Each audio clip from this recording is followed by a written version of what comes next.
Assalamualaikum, semoga Allah merahmati dan memberkahi kalian. Semoga teman-teman semua dalam keadaan sehat walafiat. Setelah salam, saya ingin mengajak teman-teman untuk berlangganan kanal kami agar setiap video baru kami sampai ke kalian. Sekarang mari kita lanjutkan ke ceritanya. Malam itu udara cukup pengap. Jalanan di pinggiran kota Bekasi terlihat sepi, hanya ada beberapa kendaraan yang melintas. Di salah satu sudut jalan, sebuah mobil Avanza hitam berhenti pelan. Dari dalam mobil itu turun seorang perempuan muda dengan pakaian gamis sederhana berwarna biru muda.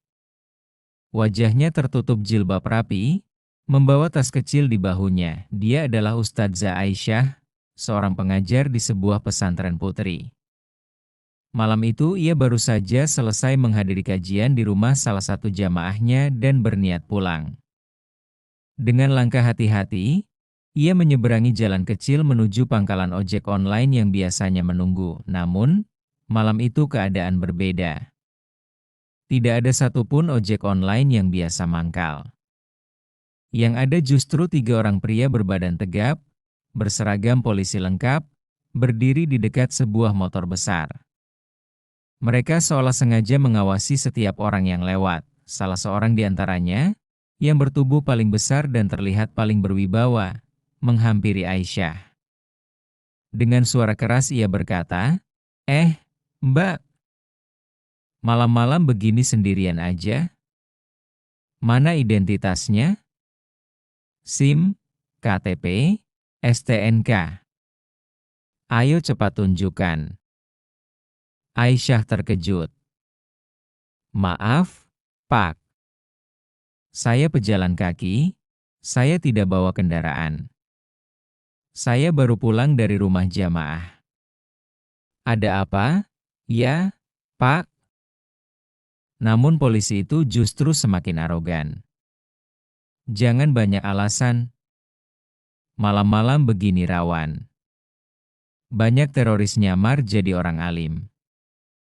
Kamu bisa saja bagian dari itu. Kasih saya KTP kamu, atau ikut ke pos saya. Aisyah mulai merasa tidak nyaman. 2 polisi lain ikut mendekat, wajah mereka menyeringai. Salah satunya berkata dengan nada menggoda, cantik juga ya Ustadzah ini. Ngapain sendirian di jalan begini, Mbak? Ngeri loh, Ustadzah Aisyah mencoba tetap tenang. Pak, tolong jaga bicara. Saya hanya ingin pulang. Kalau memang ada razia resmi, tunjukkan surat tugasnya. Namun jawaban itu justru memancing amarah. Polisi berbadan besar itu menepuk pundaknya kasar. Berani-beraninya kamu ngatur-ngatur polisi. Kamu kira kamu siapa? Kalau nggak mau repot, kasih kami sedikit uang administrasi. Minimal 500.000, biar cepat beres. Aisyah tercengang. Ia jelas sadar, ini bukan razia resmi. Ini murni pemalakan berkedok hukum.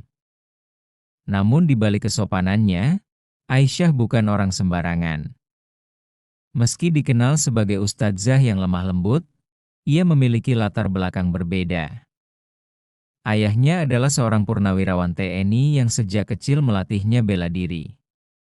Ilmu itu ia simpan rapat-rapat, hanya digunakan ketika benar-benar terpaksa, hatinya mulai bergetar. Ia tahu situasi ini bisa berbahaya. Di satu sisi, ia tak mau membuat keributan.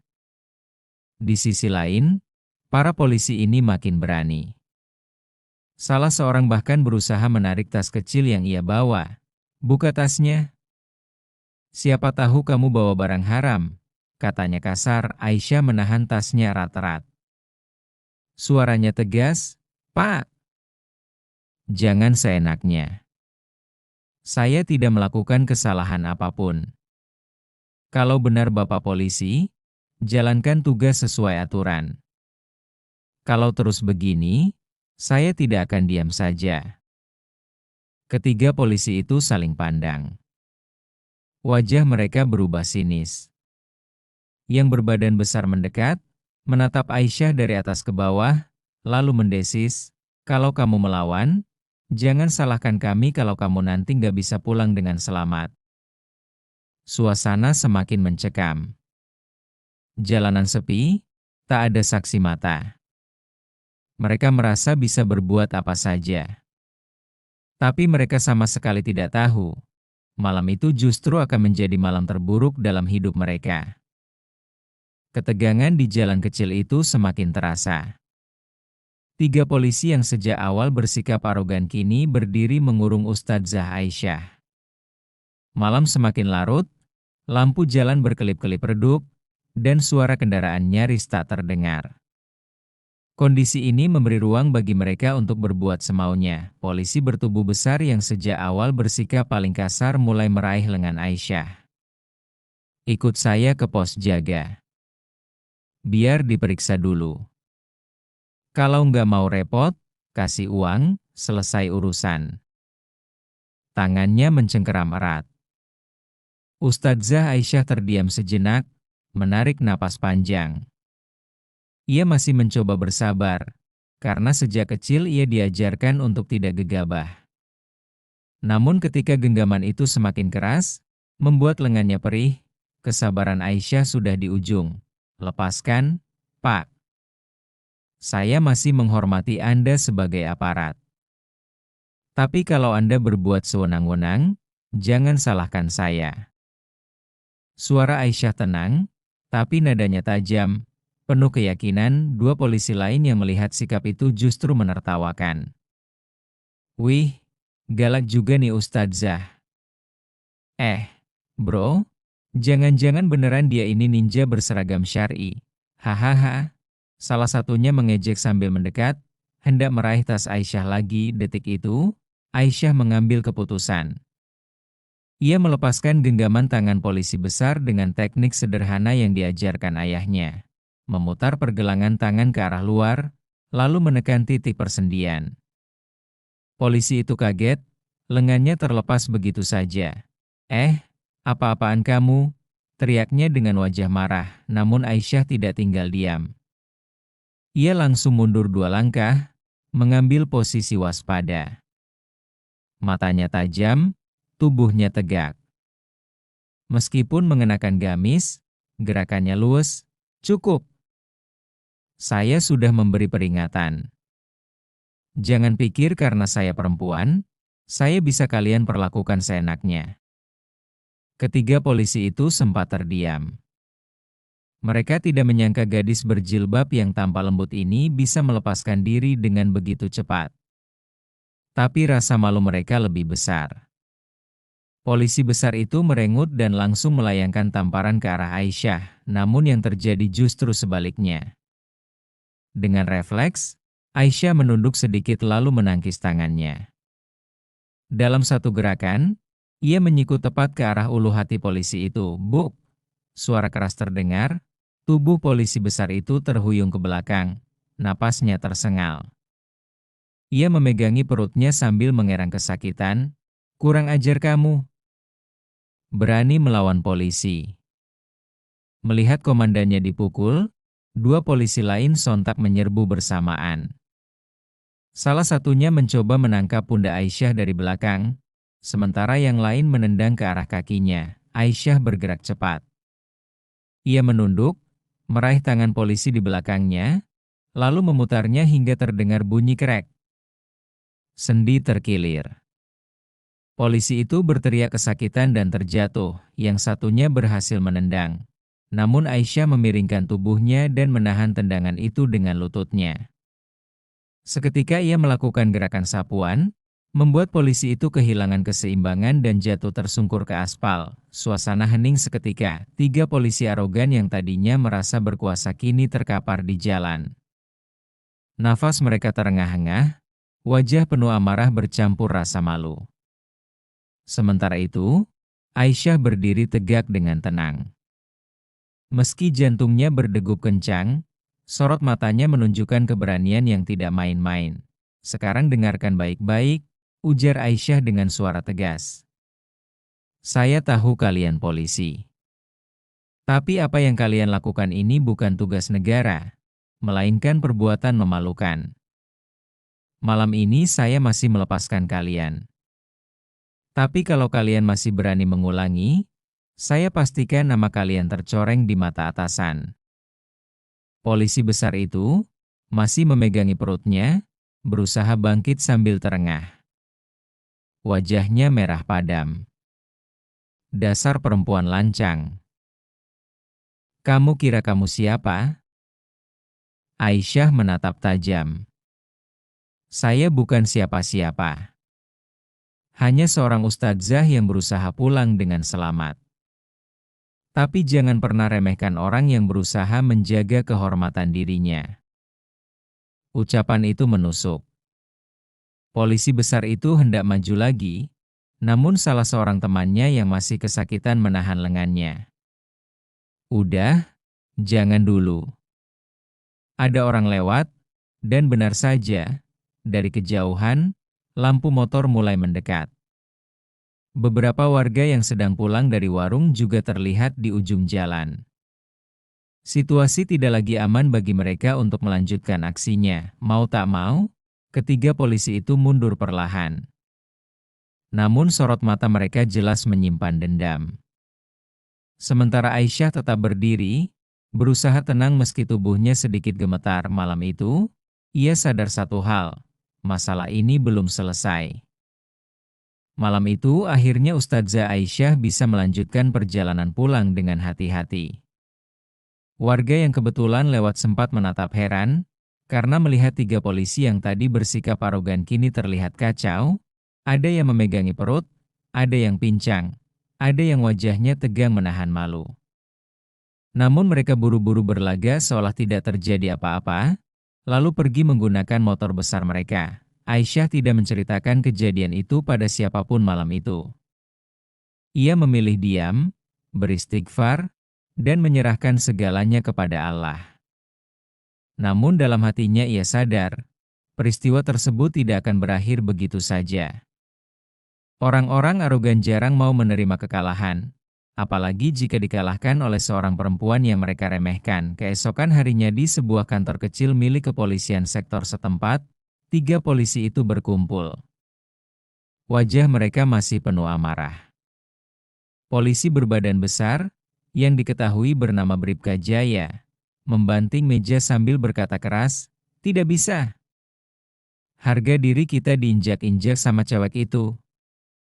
Bayangin, kita polisi, dikalahkan di jalanan, apalagi sama ustadzah yang kelihatannya lemah lembut. Kalau orang lain tahu, habis kita." Dua rekannya, Arman dan Bayu, hanya bisa menunduk, masih menahan sakit di tangan dan kaki. Namun dalam hati mereka juga merasa dipermalukan. "Jadi, gimana, Bang?" tanya Arman dengan suara serak. "Kita harus kasih pelajaran. Minimal bikin dia kapok dan gak buka mulut ke siapa-siapa.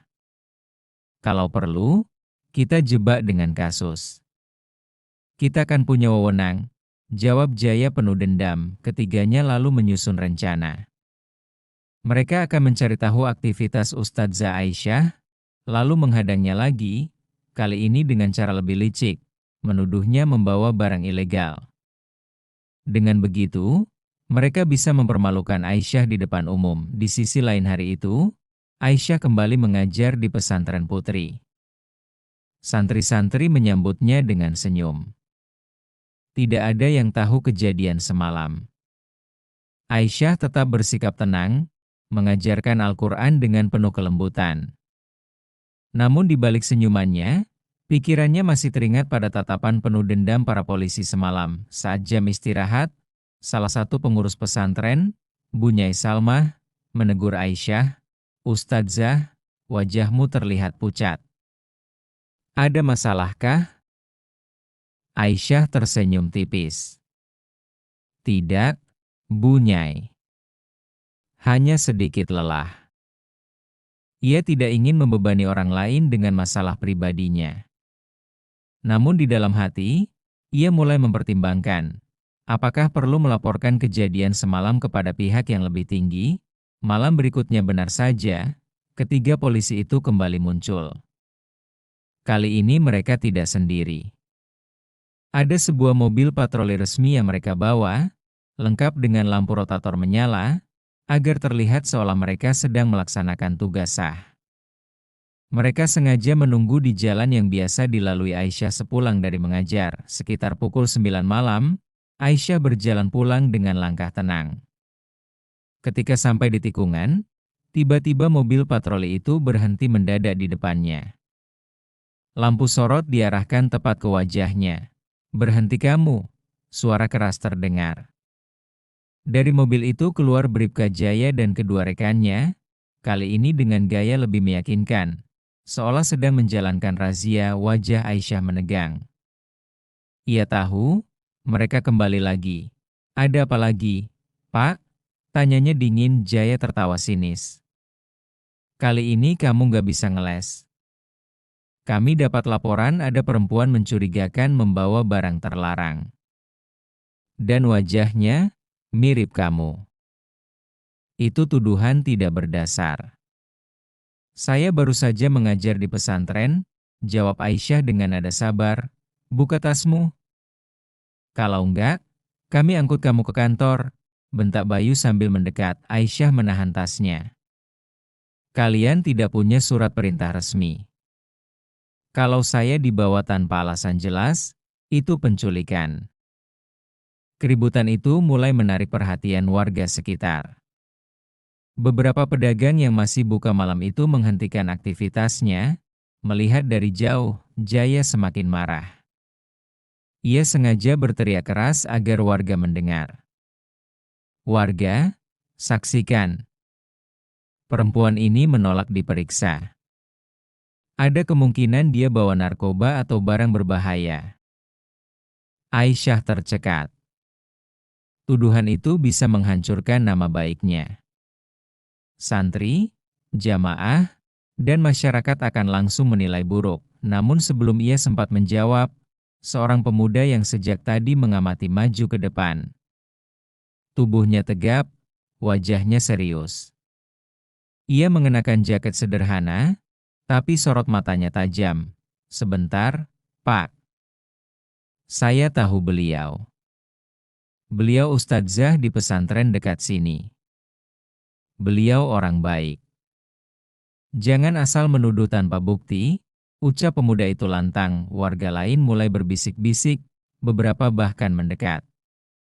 Suasana berubah, perhatian kini terarah pada tiga polisi itu. Bribka Jaya menggertakkan giginya. "Kamu jangan ikut campur, anak muda. Ini urusan polisi." Pemuda itu tidak gentar. Ia maju selangkah lagi. "Kalau polisi beneran, tunjukkan surat perintah resmi. Kalau tidak, berarti kalian hanya mencari masalah." Wajah Jaya memerah. Ia tidak menyangka ada saksi berani yang membela. Aisyah menatap pemuda itu sebentar, hatinya bergetar. Untuk pertama kali sejak insiden malam itu, ia merasa ada sedikit kelegaan. Tapi ia juga tahu, pertarungan ini belum selesai. Polisi-polisi arogan itu tidak akan mundur begitu saja. Keributan di tikungan jalan itu makin ramai. Lampu mobil patroli masih menyala, suara sirinenya terdengar nyaring memecah malam. Namun bukannya menambah wibawa, justru menarik perhatian warga sekitar. Satu persatu orang mulai keluar dari rumah dan warung, ingin tahu apa yang terjadi. Bribka Jaya dan kedua rekannya kini terpojok dalam sorotan mata masyarakat. Tapi mereka masih mencoba bertahan dengan sikap arogan. "Warga jangan ikut campur. Kami sedang melaksanakan tugas negara," teriak Jaya lantang, berusaha menguasai situasi. Namun beberapa orang warga justru balik menantang. "Tugas apaan? Kok malam-malam nangkep ustadzah yang tiap hari ngajarin ngaji anak-anak kami?" "Iya. Kalau memang resmi, mana surat perintahnya?" Sorak-sorai warga membuat wajah ketiga polisi itu semakin panas. Aisyah maju ke depan. Aisyah, yang sejak tadi ditahan tasnya, akhirnya berdiri tegak di depan warga. Suaranya tenang, tapi penuh wibawa. Saudara-saudara, saya memang tidak ingin memperbesar masalah.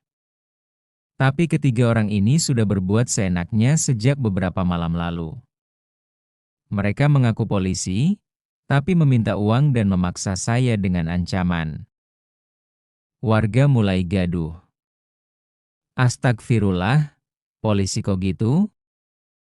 Pantesan sering ada razia aneh-aneh di sini. Bribka Jaya panik. Ia melotot ke arah Aisyah. Kamu berani fitnah polisi?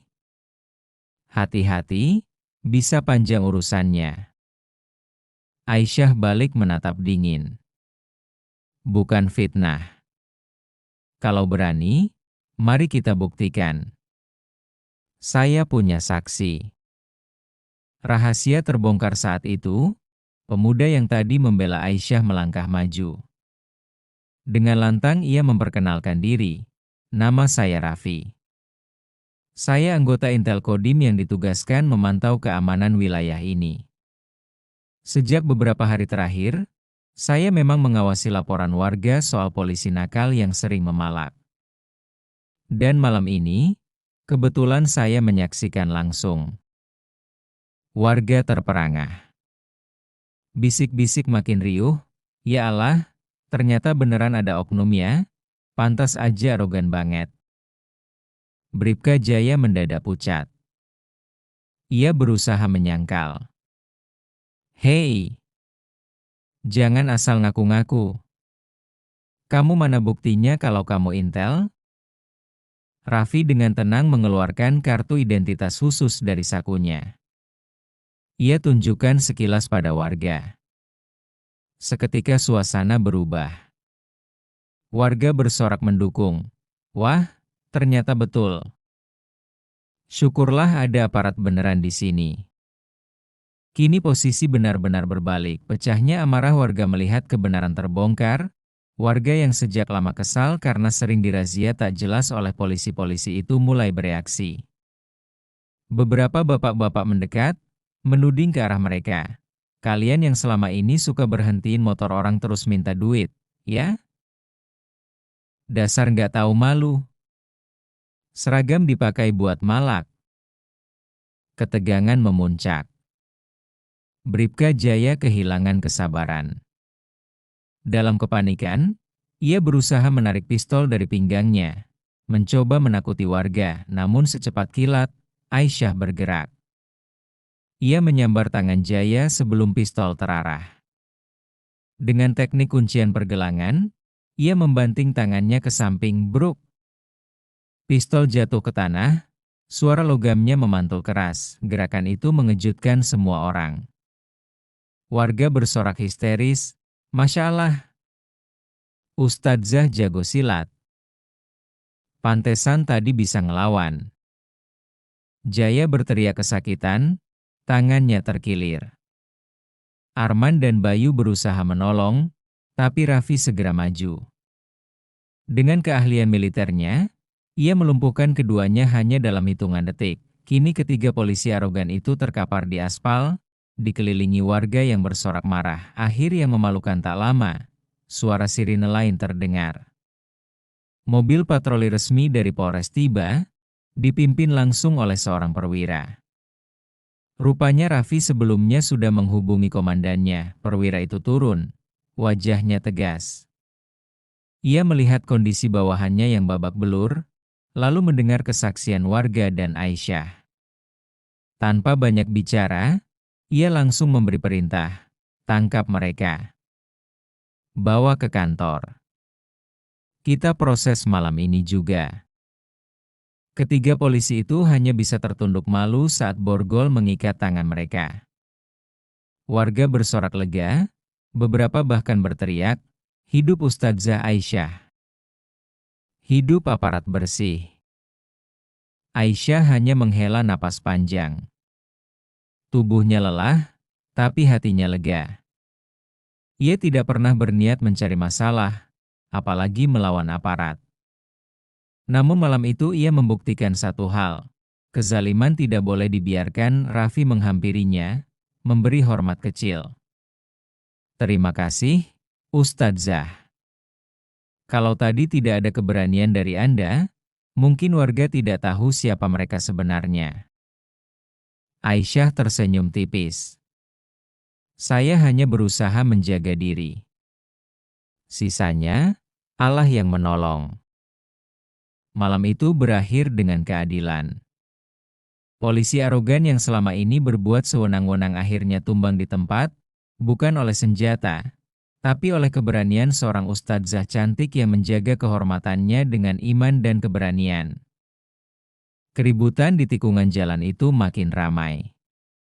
Lampu mobil patroli masih menyala, suara sirinenya terdengar nyaring memecah malam. Namun bukannya menambah wibawa, justru menarik perhatian warga sekitar. Satu persatu orang mulai keluar dari rumah dan warung, ingin tahu apa yang terjadi. Bribka Jaya dan kedua rekannya kini terpojok dalam sorotan mata masyarakat. Tapi mereka masih mencoba bertahan dengan sikap arogan. Warga jangan ikut campur. Kami sedang melaksanakan tugas negara, teriak Jaya lantang, berusaha menguasai situasi. Namun beberapa orang warga justru balik menantang. Tugas apaan? Kok malam-malam nangkep ustadzah yang tiap hari ngajarin ngaji anak-anak kami? Iya. Kalau memang resmi, mana surat perintahnya? Sorak-sorai warga membuat wajah ketiga polisi itu semakin panas. Aisyah maju ke depan. Aisyah, yang sejak tadi ditahan tasnya, akhirnya berdiri tegak di depan warga. Suaranya tenang, tapi penuh wibawa. Saudara-saudara, saya memang tidak ingin memperbesar masalah. Tapi ketiga orang ini sudah berbuat seenaknya sejak beberapa malam lalu. Mereka mengaku polisi, tapi meminta uang dan memaksa saya dengan ancaman. Warga mulai gaduh. Astagfirullah, polisi kok gitu? Pantesan sering ada razia aneh-aneh di sini. Bribka Jaya panik. Ia melotot ke arah Aisyah. Kamu berani fitnah polisi? Hati-hati, bisa panjang urusannya. Aisyah balik menatap dingin. Bukan fitnah. Kalau berani, mari kita buktikan. Saya punya saksi. Rahasia terbongkar saat itu, pemuda yang tadi membela Aisyah melangkah maju. Dengan lantang ia memperkenalkan diri. Nama saya Raffi. Saya anggota Intel Kodim yang ditugaskan memantau keamanan wilayah ini. Sejak beberapa hari terakhir, saya memang mengawasi laporan warga soal polisi nakal yang sering memalak. Dan malam ini, kebetulan saya menyaksikan langsung. Warga terperangah. Bisik-bisik makin riuh, ya Allah, ternyata beneran ada oknum ya, pantas aja arogan banget. Bribka Jaya mendadak pucat. Ia berusaha menyangkal. Hei, jangan asal ngaku-ngaku. Kamu mana buktinya kalau kamu intel? Raffi dengan tenang mengeluarkan kartu identitas khusus dari sakunya. Ia tunjukkan sekilas pada warga. Seketika suasana berubah. Warga bersorak mendukung. Wah, ternyata betul. Syukurlah ada aparat beneran di sini. Kini posisi benar-benar berbalik. Pecahnya amarah warga melihat kebenaran terbongkar. Warga yang sejak lama kesal karena sering dirazia tak jelas oleh polisi-polisi itu mulai bereaksi. Beberapa bapak-bapak mendekat, menuding ke arah mereka. Kalian yang selama ini suka berhentiin motor orang terus minta duit, ya? Dasar nggak tahu malu. Seragam dipakai buat malak. Ketegangan memuncak. Bribka Jaya kehilangan kesabaran. Dalam kepanikan, ia berusaha menarik pistol dari pinggangnya, mencoba menakuti warga, namun secepat kilat, Aisyah bergerak. Ia menyambar tangan Jaya sebelum pistol terarah. Dengan teknik kuncian pergelangan, ia membanting tangannya ke samping, bruk.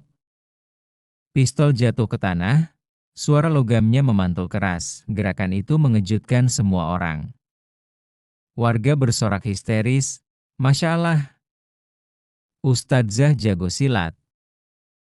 Pantesan tadi bisa ngelawan." Jaya berteriak kesakitan, tangannya terkilir. Arman dan Bayu berusaha menolong, tapi Raffi segera maju. Dengan keahlian militernya, ia melumpuhkan keduanya hanya dalam hitungan detik. Kini ketiga polisi arogan itu terkapar di aspal, dikelilingi warga yang bersorak marah. Akhir yang memalukan tak lama, suara sirine lain terdengar. Mobil patroli resmi dari Polres tiba, dipimpin langsung oleh seorang perwira. Rupanya Raffi sebelumnya sudah menghubungi komandannya. Perwira itu turun, wajahnya tegas. Ia melihat kondisi bawahannya yang babak belur, lalu mendengar kesaksian warga dan Aisyah. Tanpa banyak bicara, ia langsung memberi perintah, "Tangkap mereka. Bawa ke kantor. Kita proses malam ini juga." Ketiga polisi itu hanya bisa tertunduk malu saat borgol mengikat tangan mereka. Warga bersorak lega, beberapa bahkan berteriak, "Hidup Ustadzah Aisyah! Hidup aparat bersih!" Aisyah hanya menghela napas panjang. Tubuhnya lelah, tapi hatinya lega. Ia tidak pernah berniat mencari masalah, apalagi melawan aparat. Namun malam itu ia membuktikan satu hal. Kezaliman tidak boleh dibiarkan. Raffi menghampirinya, memberi hormat kecil. "Terima kasih, Ustadzah. Kalau tadi tidak ada keberanian dari Anda, mungkin warga tidak tahu siapa mereka sebenarnya." Aisyah tersenyum tipis. "Saya hanya berusaha menjaga diri. Sisanya, Allah yang menolong." Malam itu berakhir dengan keadilan. Polisi arogan yang selama ini berbuat sewenang-wenang akhirnya tumbang di tempat, bukan oleh senjata, tapi oleh keberanian seorang ustadzah cantik yang menjaga kehormatannya dengan iman dan keberanian.